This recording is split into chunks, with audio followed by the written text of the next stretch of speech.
Good morning everyone and welcome from Victoria Falls World Challenge Pigeon Race. This is our 2022 race season and it's our second video as we provide video content to all our followers and our fanciers, just describing what's happening in the race as we build up to our race series and our race season.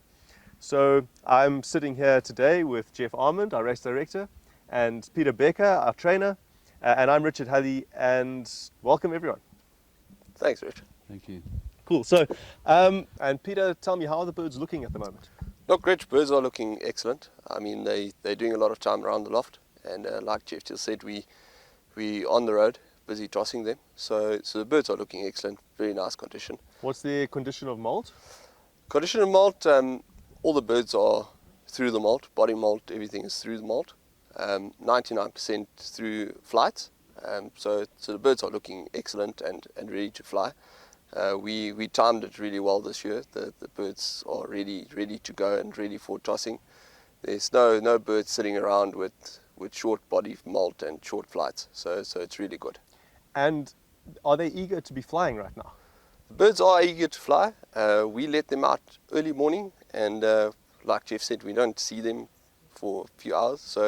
So good. So the birds are liking to fly, and the morning when we switch on the lights, they're all flapping and ready. So that's a good sign and good news. Great. Tell me, Peter, with a loft this size, so we're going to talk quite a bit about the actual loft conditions and how you go about managing a loft of 8,000 plus birds. How do you keep the birds healthy under these conditions? Look, Rich, it's quite a job, quite a task. We've got a big team, very experienced team working in the loft, and on the general health, we've got a standardized program that we've got the birds on. They with just minerals and additives in it. And you're not going to share with everyone your secret recipes for birds' health? It can be shared, but it's just a vitamin, just to keep the immune systems of the birds high, and look, it is still a one loft, so hopefully the guys send birds with good immunities, and good quality birds always got good immunity, so that helps a lot. And on the deeper end of it, we've got a full-time vet working the loft, and 99% of his work is just to be on the microscope, take samples, do canker tests, do coccidiosis tests, and based on what he comes up with in the lab there, we will decide on whether we must treat for whatever bacterial diseases or is it necessary to treat for them. So 90% of the bird's health is observation, and the vet obviously plays a massive role in it. So then we'll only medicate and put them on antibiotics and to get them out of that hole. Geoff always likes to say that a good pigeon man will be able to walk through the loft and immediately feel there's something wrong as you're going. Are you there yet? Well, it doesn't come from yesterday, so I hope I'm there, and I'm quite spending a lot of time in the loft. So you get a quick feel. It's like walking into a room of people, and if someone has got a grudge with you or something, you can feel it immediately. And it's the same with us with the birds. I mean, I know the personalities of them, and it's a lot of birds, but you get that feeling, and you can see immediately in the morning when I go in there that there's something is not right, and we'll observe from there on. We'll go and dig deeper and do tests and to find out what's going on, because at the end of the day we're working with other people's birds, and we want to get the best out of the birds, and we want to get the best bird in the world. That's the end game. Yeah. Super. I think if I can add to that, Richard, we do have scouters that go into the loft. They spend a lot of time just looking, and these are guys that have been with pigeons for years now. They know when a pigeon's off colour, and it's not easy to see with 8,000 birds, so you need to spend time just observing the pigeons, and if they find a bird they start looking right, they'll take them to Pieter for observation, and he'll have a look at it, and then the vet can check it out. The other thing is that it hasn't started yet, but we do have what we call late bird sections. So when we're training the birds, they come back in good time, and then we'll leave a couple of sections open for birds that are off the pace. They go in there, and then we will look at them more closely to see if there's any particular issue. that needs to be attended to. Right. So walk me through, Peter, your daily and your weekly training routine. So Richard, at the stage now, we just close to 8,000 birds still, and to give you an idea, we start in the morning full team at 6, and that's still dark, so we prepare the loft, open all the doors on the outside, and prepare them to get them out for the morning flight. And Geoff just mentioned that it takes us about 15 to 20 minutes just to get them out. I mean, the first ones that are out, by the time the last ones are out, they're already tired of flying. So it takes a while. It's a lot of birds to get out and to manage, even with our team being that big. And after getting them out, we try and keep them in the air. Like the back runners, we try and keep those in the air. The majority of the loft ranges and flies for hours. And they stay out for about 2.5 hours. Then we call them in, we do our feeding, morning feed, and after that we will empty the whole loft of all water drinkers, all of that. That gets cleaned out. That takes us about an hour to clean all the water troughs and refill it. And just to give you an idea of the 8,000 birds that are in the loft now, we're giving 450 liters of water a day. So that gives you an idea of 5-liter water drinkers. That's a lot of water drinkers to clean fill. To fill up again. Yes. So that takes a bit of time, and that is about the morning routine. Then the birds get a rest, and we like to get out of the loft by that time, just to let the birds ease down a bit. We will go on our lunch, which is quite a long time. We'll be back in the afternoon, and we'll start basketing, getting the birds out of the sections into the loading bay, and start basketing. To basket the birds for the evening toss takes about 2 to 2.5 hours. And so yeah, that with a well-oiled machine with 15 guys going at it, and I mean, it's not the first time we've done it. It's a daily thing. It's every day. So it takes a while, and it's a massive job. That's the point being, it's a massive job. And when we start doing our morning road tosses, you up at 4 in the morning? Sometimes even up at 3 in the morning. Really? I Yeah. mean, if you have to add on 2 hours, 2.5 hours onto that, 3, 4, 5, 5:30, and then it's still an hour's drive. And we like to let the birds sit for at least 40 to 45 minutes on liberation site, so that they can get their orientation ready before we liberate. And we like to liberate at first light. So as soon as the sun's bottom half is over the horizon, we like to liberate the birds. Right. So that doesn't give you a lot of time to spare. So we don't go to bed for very long, and then we're up again and back in the loft. Yeah, so it's not for the faint at heart, doing the job that gets done here. Yeah, but look, they once said that if you do what you love, you won't work a day in your life. So I think the team that we've got here is doing. They don't work. They don't work at all. So we don't work at all. We don't work at all. So tell me, do you have any problems loft flying at the moment? So not really problems loft flying. More problems of birds colliding and stuff like that. We get the unnecessary injuries and some wing injuries around the loft. I mean, you can imagine every guy at home has got his 100 bird kit that flies wonderfully around the loft. And if you have to open 8,000 birds around one loft, it's chaos. I mean, they're flying at different levels in different circles in different directions, and then you get the odd bird that flies on his own, and they're usually the guys that get collided. So that is some wing injuries occasionally. So we try and avoid it as much as possible. So if we get them well trained and fit, we will try and get away from opening them around the loft, and rather giving them a short toss to get the same effect, that rather than keeping them around the loft and getting those unnecessary collisions and injuries. So at this stage in the bird's training, what are you doing to build intelligence, not just fitness and condition, but actual making the pigeons think? What are you doing specifically for that? So Rich, specifically for that, and it's quite an interesting question. I didn't expect you to ask something like that.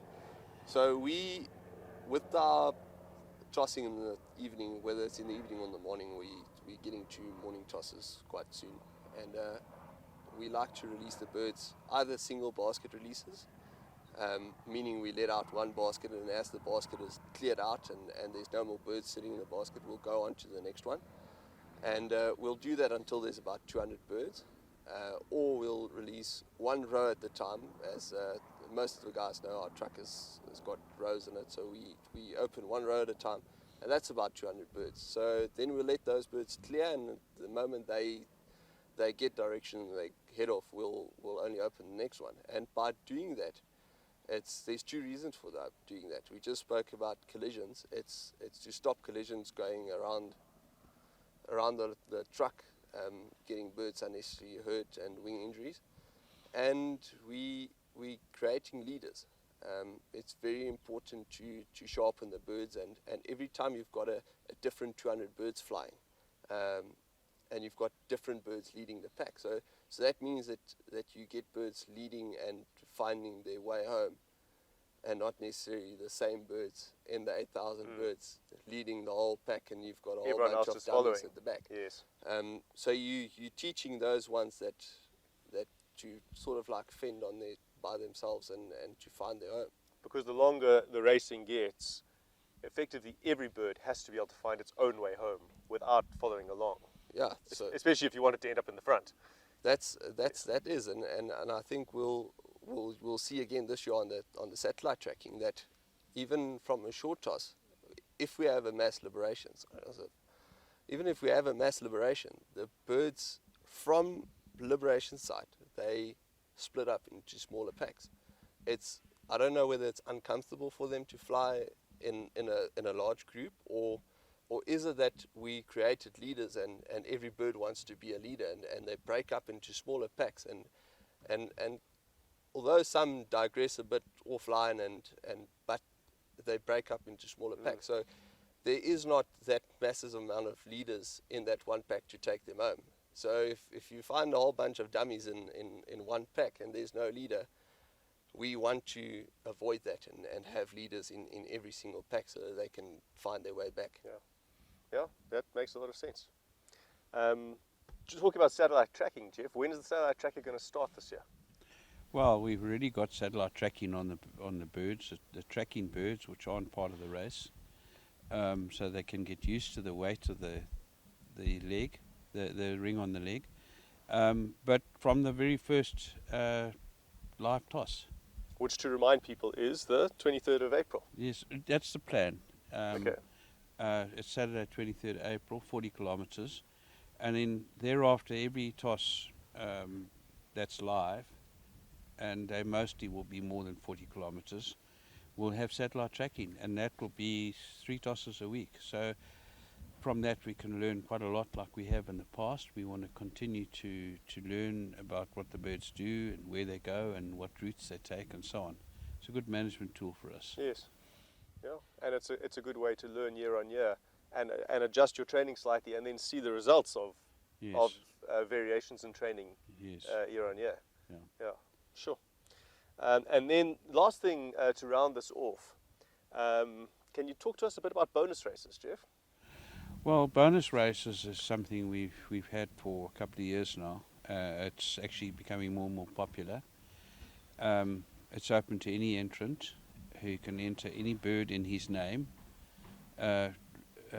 reserve as well as paid for birds, and he can enter his own birds but not other people's birds. So we have a platform on the website as well as on our app, which we'll talk about in a future recording, and people are able to enter the bonus races where they can effectively pool or enter the bonus race, we prefer to call it, from $1 per bird that you nominate up to hundreds of dollars. And anyone who's in that bonus race, he will be eligible to win money if they do well, and they're flying against other people that have entered the bonus race. So effectively you're only flying against, in that pool or in that nomination series, you're only flying against the other people who have entered that same. So if you're in the $20 nomination, you're flying against only the 100 birds in the $20 nomination, not against the 8,000 birds in the loft. No, that's right. Okay. And we also have a competition right from the beginning of the people that have done the best in bonus races. Right. And it's quite a substantial prize. You know, it's I can't remember exactly what it is, but it is accommodation and all sorts of things available for people that win that. Right. So Would you say it's a good tool to prove the guys who know their own birds well? I think it's definitely an opportunity for people to select the birds that they have faith in. Right. And some of them done extremely well. I mean, you know, if you look at the last year's results, some of the birds were right up there. People that could nominate Yes. out of their whole kit of pigeons, they knew which ones to choose. Super. Great. Well, I'm going to round that up. So just a reminder to everyone watching, we're going to be doing a few more of these video series. We're going to step up the tempo as we get closer to our race dates. We're trying to give you a good view of what's going on in the loft, condition of the pigeons, what the racing format is going to look like, who the team is and what their responsibilities are, so that you who are trusting us with your pigeons, you just get to know us a bit better, and that's great. We feel like we've got 800 fanciers, which is a lot for in terms of a race and racing pigeons. But it's enough that actually we can get to know 800 people. That's not an unreasonable thing. And when we're dealing with them all the time. So we definitely want them to get to know us, and we want to get to know them. So on that note, we'd invite everyone who can consider coming out to Victoria Falls for the race at the end of July. It's the busiest time of year. July is in Victoria Falls, one of the busiest times of year. So you need to book soon. And the team here can organize accommodation for you and activities for you. We're going to have a great race week. If you've never made it out here before, it's definitely worth doing. And if you have made it out here before, I don't need to convince you about coming out again, I'm sure. We're going to be posting this on YouTube and on Facebook. If you've got any questions, please post them in the comments down below, and we will do our best to answer them in subsequent videos. Thanks very much, and have a great week. Okay, bye-bye. Thanks. Till next week.